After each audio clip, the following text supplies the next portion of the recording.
Hello my dear fellow souls, and welcome to the third Behind the Lines video of Kira's Resurrection. I hope you had a great time with this chapter and also with your beloved ones. This video will contain spoilers of Death Note in general and also about Kira's Resurrection chapter 1 to 3. That's all for now, so let's start with the third Behind the Lines video of chapter 3 of Kira's Resurrection, Another Letter, or in Japanese, Q. It's another letter because this time we don't have L as a letter, but Q. So let's take a look at the scenes.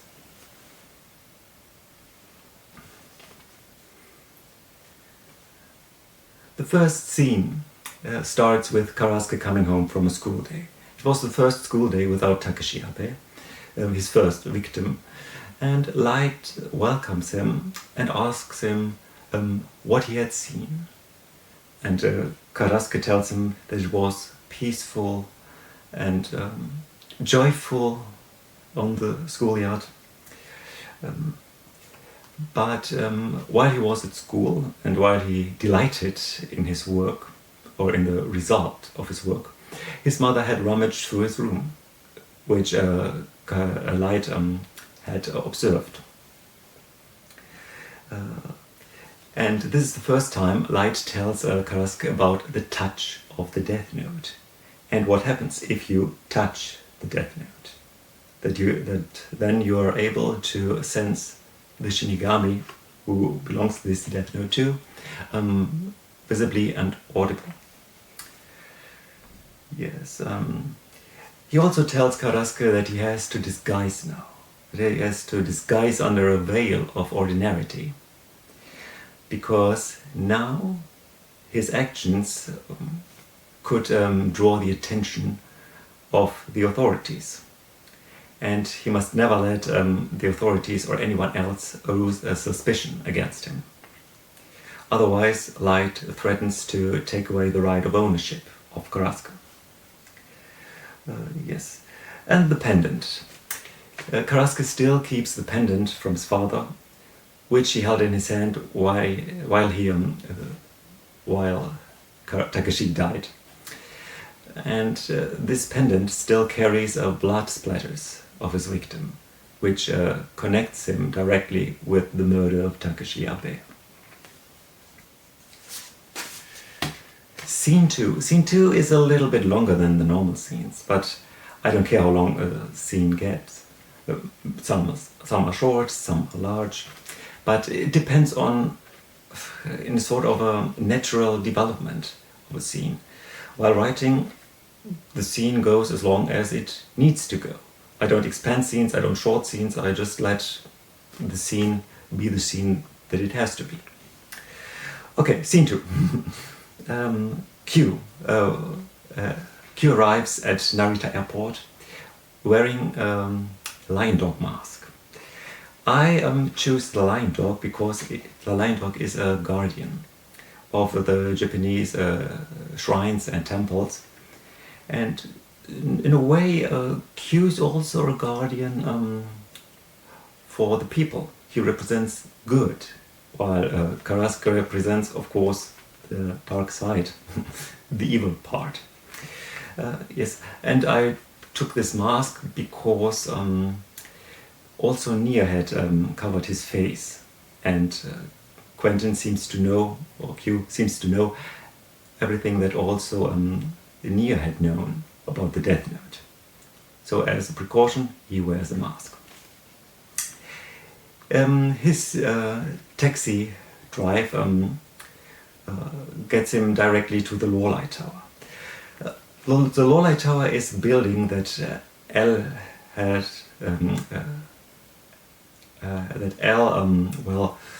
ordered to be built for the original Kira investigation.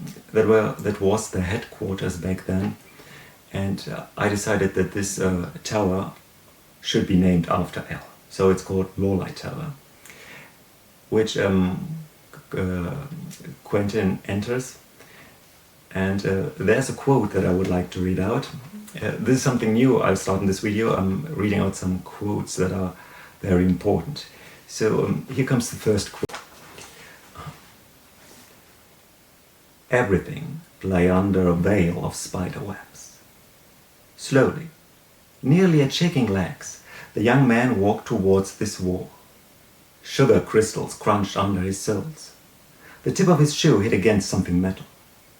The man bent down and picked up a small teaspoon. Then he spotted the matching white teacup on the central table in the middle of the bench. Inside, there were visible traces of dry tea, as well as another little spider web.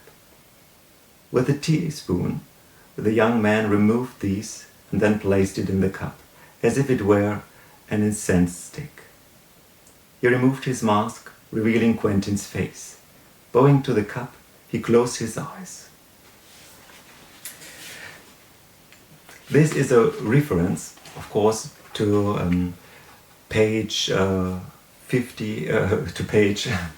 To page 58 of the original manga. It's the very moment when L dies. So after L died, this crime scene had not been changed. His cup is still standing on the bench. The teaspoon is still lying on the ground, and while he was falling from his chair in the moment he died, he let the teaspoon also fall. And some sugar crystals that he always used to put in his tea when he drank it were also there on the ground. Oh, sorry. Yes. It's more like a grave visit for Quentin, and he shows L his respect by bowing in front of this very place where he had died. And he still had questions. He still has questions, so about why L had to die, and why he did not do anything to prevent that. But these questions were never answered, but he's there to, find an answer for these. He talks about finishing the puzzle L had left. Really, there isn't a puzzle left, it's a new puzzle that he has to begin right now. But I took this picture from the live action series from 2015. There is a scene, I think it's in episode 8 or 9, where Elle and Nia are sitting on the floor and finishing or making a puzzle. When Elle already knows that he would end up dead in the fight against Kira, he tells Nia to finish the puzzle if he can't, or if he fails to. Yes. And then this scene has another part, second part, when Q finally contacts Aizawa, the deputy police director. And he, makes him an offer for support in the Kira sect case, to support them. But he has also conditions. He appears on a white screen, the black capital letter Q, like L Forma did, but with an L, of course. Yes, but he only wants that the former investigators of the original Kira investigation are involved. He doesn't want any new investigators in this case. That's one of his conditions, as well as an ultimatum of 24 hours to accept or deny his offer. And for that, the investigators should gather in the Lawlight Tower. Yes, and there's another quote that I would like to read out, because Aizawa first doesn't really trust Q to be who he is. So,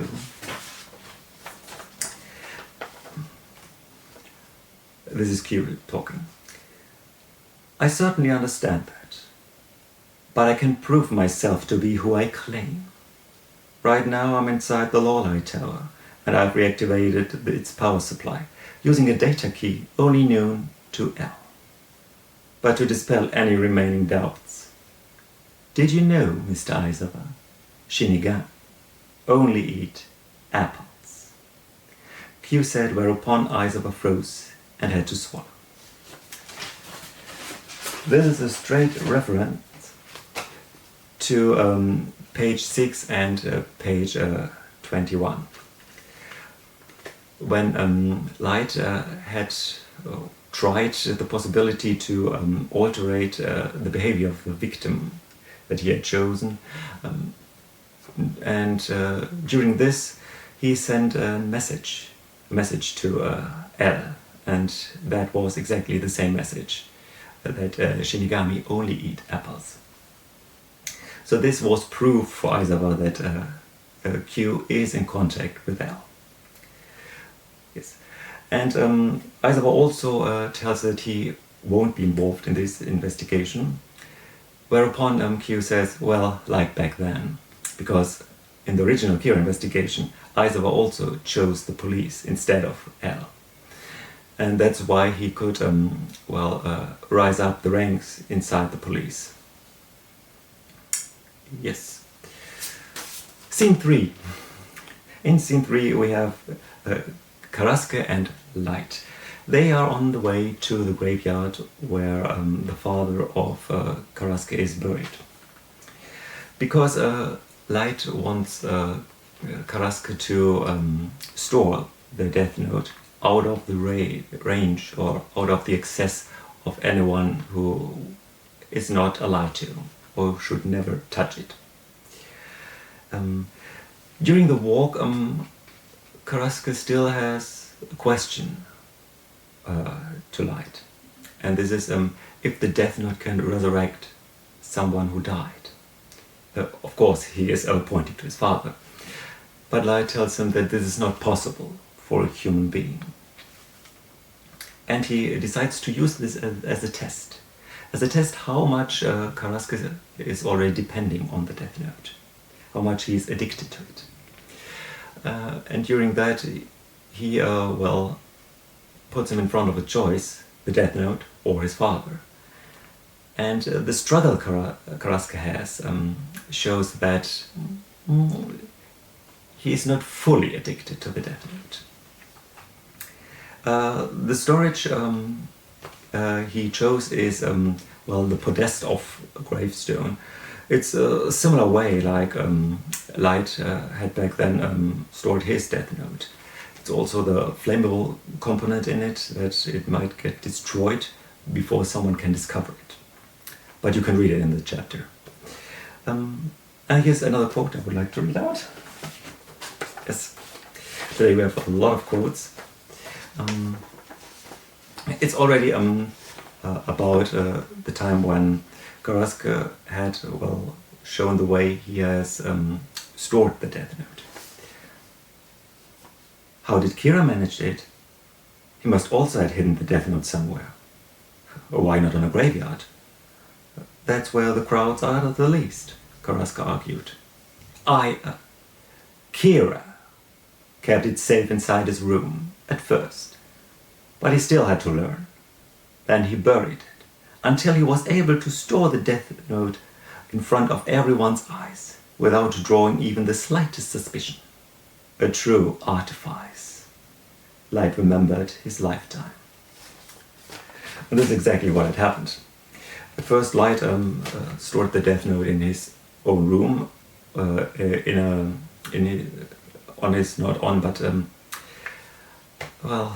at his desk.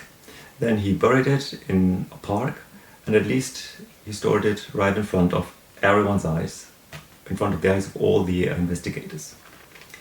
And he's quite proud of it, as you can read. Good. Scene 4.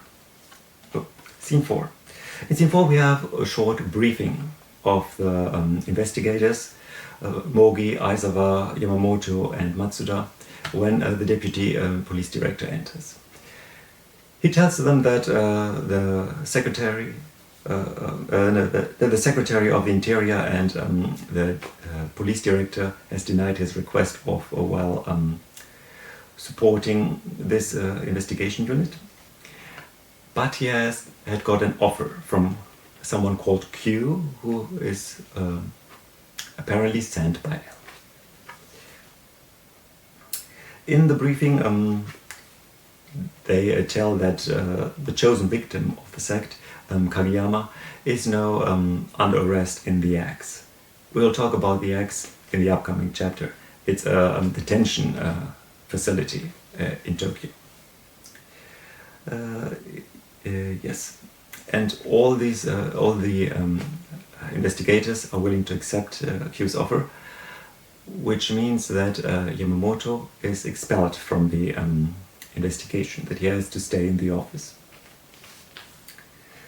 Scene 5. In Scene 5, Karasuke and Light are on the way back home from the graveyard after the death note has been stored there and after he had taken a page from it.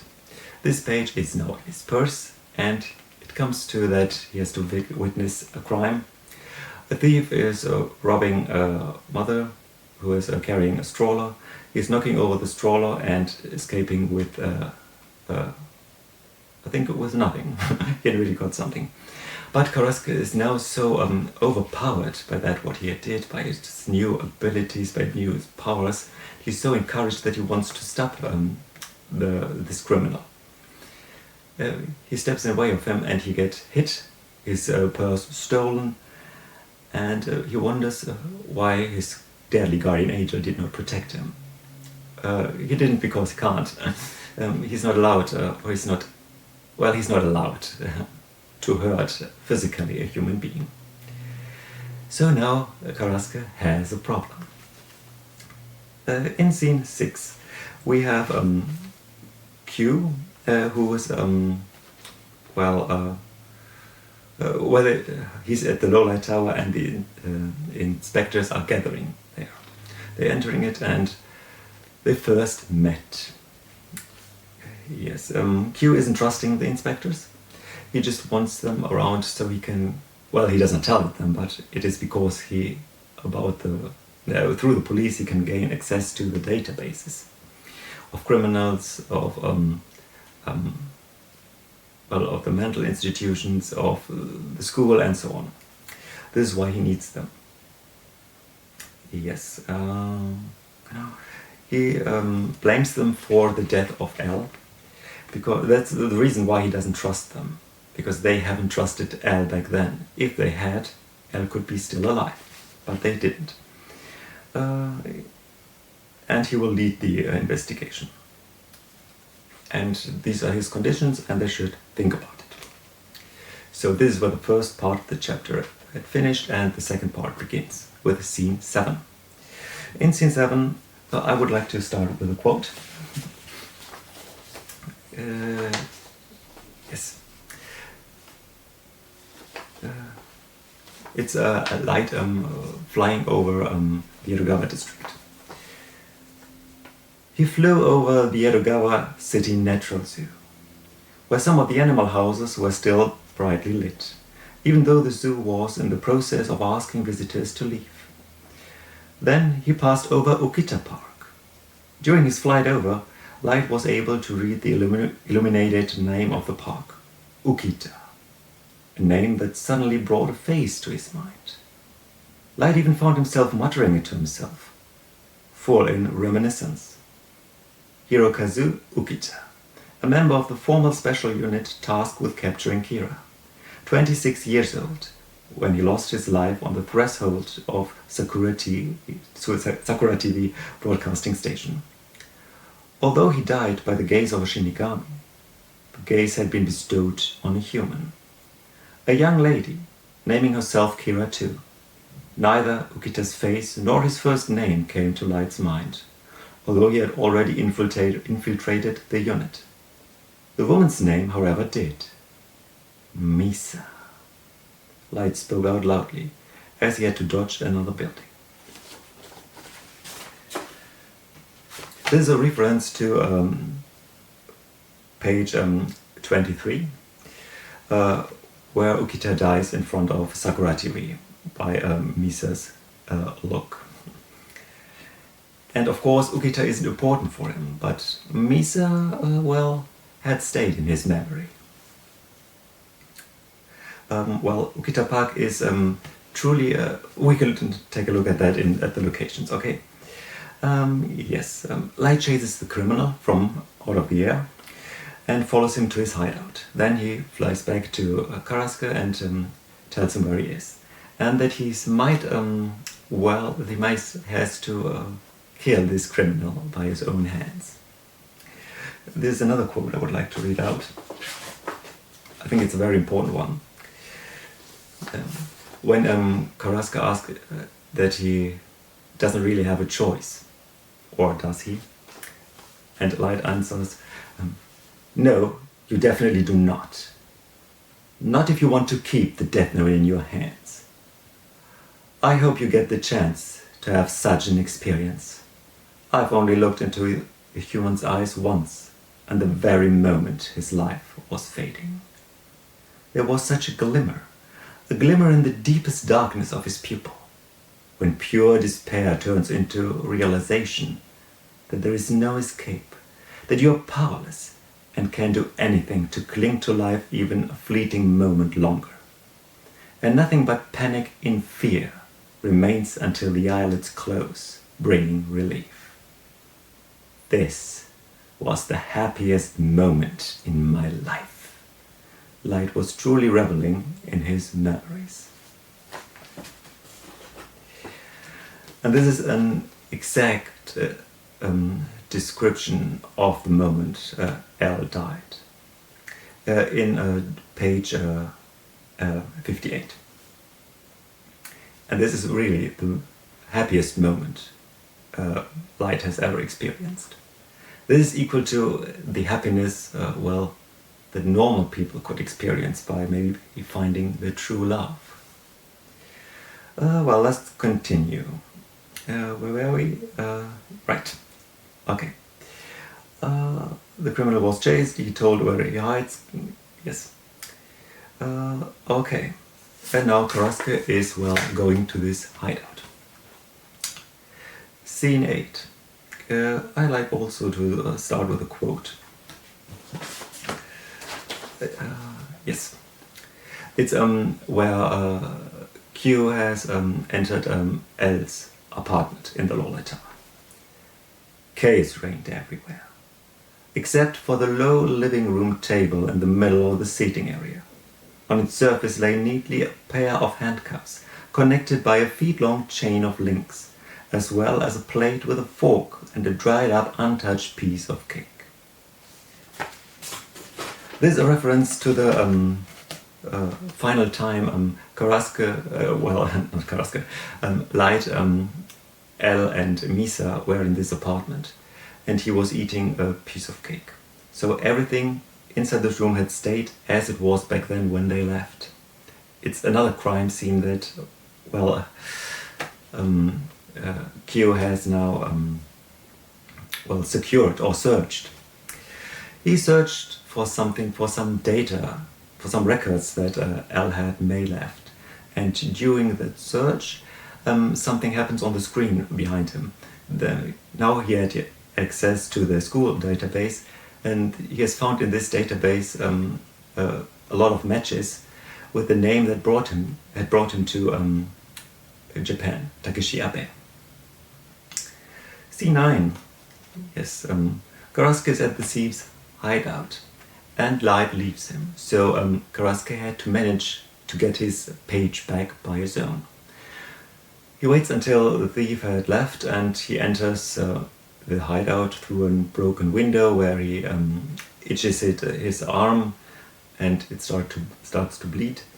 But when he got back, he got back his purse, the thief had returned, and they fight against each other. And during that fight, the blood runs through his arm to the fingertip of Carrasco. And when the thief drew a weapon, Carrasco had to trick him, to trick his simple mind. It was only luck that the thief told him his name kanjis, and Carrasco could write them down on this page. Only after that, when he wrote that the thief will commit suicide by pointing the gun to his own head, Light reappeared and praises him a little. Yes. Scene 10. Q is holding a briefing after the inspectors had returned, all of them, without any exception, and he tells them his theory about the German background of the sect leader. And they tell him that their colleague Yamamoto had also the same idea, the same theory. He orders that the investigation should focus on Chihane and Danhane, who discovered the dead bodies, and that there is a high probability that they are members of the sect. Well, for Chihane it's already proven. Yes. And to guarantee that only the investigators gain access to the building, he had new security measures by taking blood samples. There will be recorded all factors of the blood that only living inspectors, the living inspectors can enter the building. And he excuses himself because he had to leave and for a personal matter. In C9 we have the sect leader and Danhane, and we get to know very good from the conversation what kind of a person the sect leader is and what kind of view he has about Kira.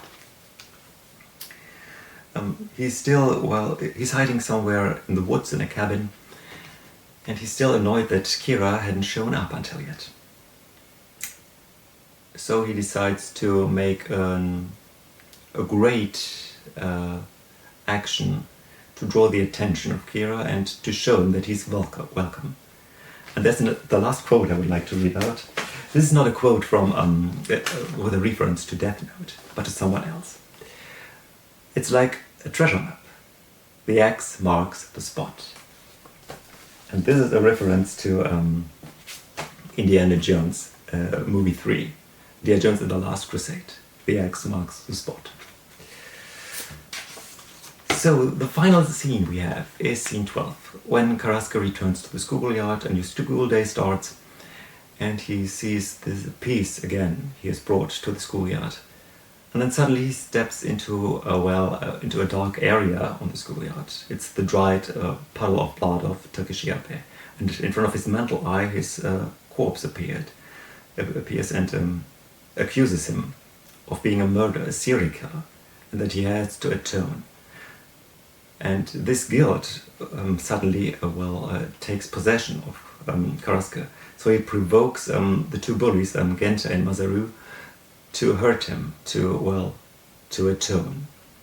And the very moment before he got hit, or before he could get hit, someone appears in front of him. Someone who stopped the bullies and stood protectively in front of Carrasco. The bullies then went away, and his savior holds out his hand for him and helps him up. He introduces him as Ren Geshoku, who now will be visiting his school. But by the way he strikes his side parting, we know that this is Quentin, or better, Q. So that's for the scenes. And now we will take a look at the two characters this chapter focuses on. And this is, of course, Q and Carrasco. So I'm gonna start with Q. Q is wearing a lion dog mask. And that's because the lion dog is a protective guardian of Japanese temples and shrines. And a symbol of good, and Q is also protecting the innocent people, and so he's also a side of good and a guardian of them. He does not trust anyone, really no one, but he still emulates L. He tries to understand why L had to die, and he keeps secrets from the investigators.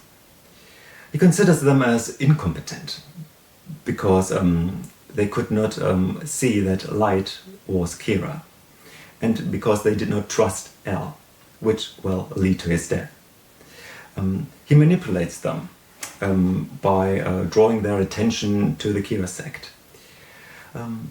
His involvement must not be told anyone, must be kept as a secret, because he tells them it could be political troubles if that gets public.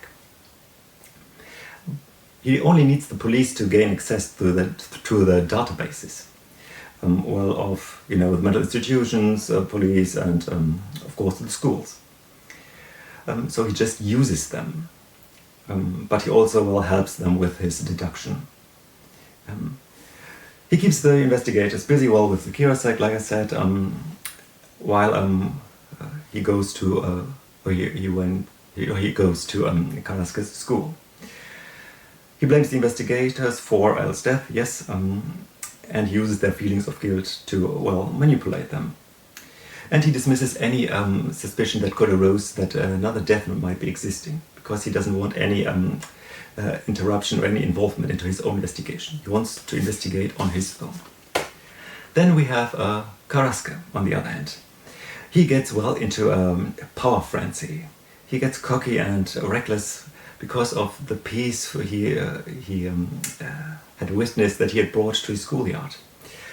He still loves his mother and his father, which connection got tested by light, but it's still strong. But Carrasco is already also addicted to the Death Note. And he's away shocked when the thief could hurt him. And Light is not really protecting him. Then he gets again aware of his own vulnerability. And that by just stepping in front of the criminal without thinking, he had risked a lot.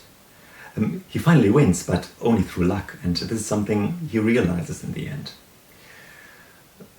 Yes, and he proves his intellect by the historic method he had figured out on the graveyard.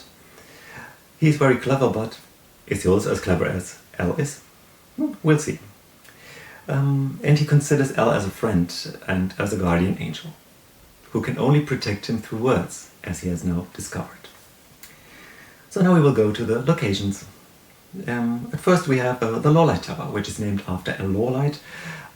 Yes, of course, that's what it is. It's the tower that he had built back then for the Kira investigation. Everything in it has stayed unchanged, like an untouched crime scene, which Q is going to use, and he's going to investigate there as well, because he's looking for something El had might left, some record or some data. He considers as a crime scene. And this is the new headquarters of the investigation for the Kira sect. Then we have the graveyard of Carrasco's father. It's an ordinary graveyard in Japan. I will show you some pictures at this point that you can get an imagination of how it looks like there. Then we have 4 other locations which exists in the real world, also in real life. Sorry, it's the Edogawa baseball stadium. Baseball is a very popular sport in Japan, and especially the championship of the high schools. Yes, like you can see in Case Closed.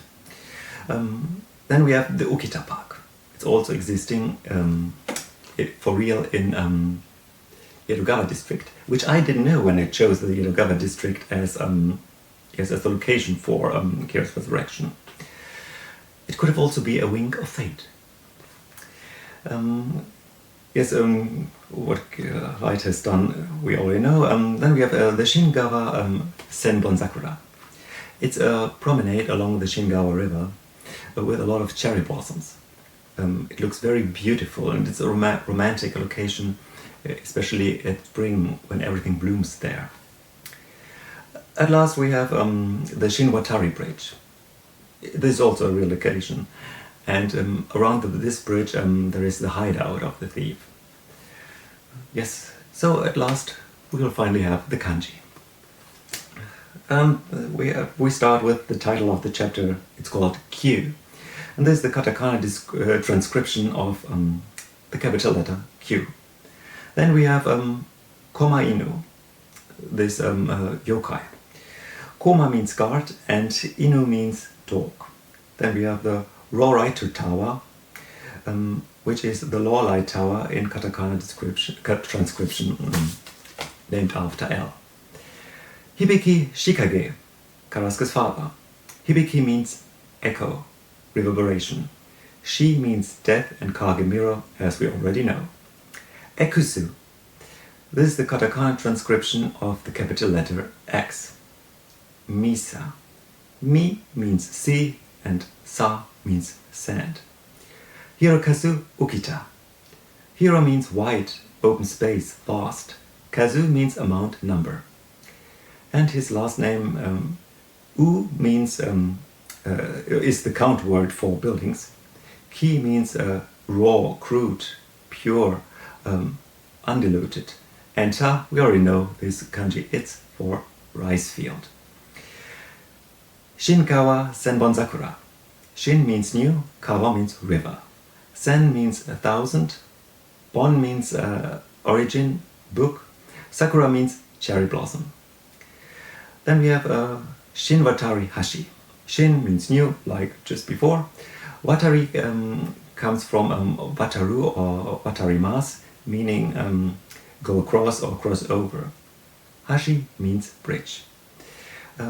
Then we have the thief, the criminal, Kaito Kurabuchi. He's a thief, of course, he's named after Kaito Kid, from A Case Closed. Kai means comfort, quick, cheerful. To means mug. And the last name, Kuda, means to fall, and Buchi, abyss. At last we have Ren Geshoku. Ren, this is the code name of Quentin, of course. Ren means lotus flower, and I choose Ren as a reference to Ran, which means orchid.